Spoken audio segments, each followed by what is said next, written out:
Andrézy chuchote à votre oreille. Carnet de voyage par la bibliothèque Saint-Exupéry. Sylvie Germain, Immensité.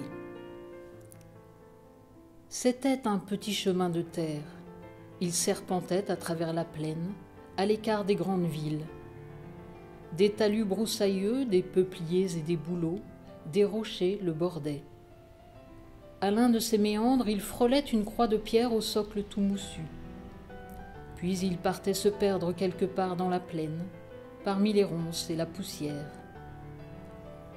Exténué par tant d'immensité, il finissait par se dissoudre sous l'herbe rase et les cailloux, ainsi que s'effacent les morts, invités par la nuit de la terre au grand mystère de la disparition.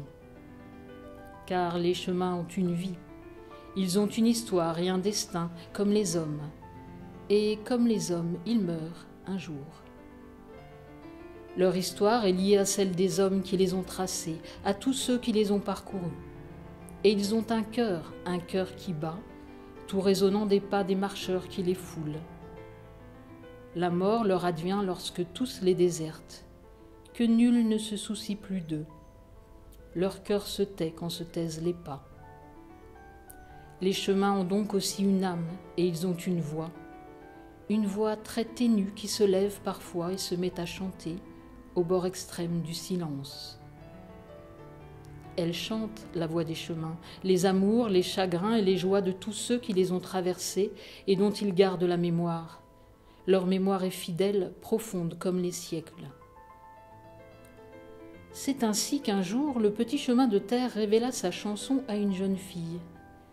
Les pas de jeune fille sont si légers, si doux qu'ils émeuvent même la terre et la pierraille sur lesquelles ils se posent.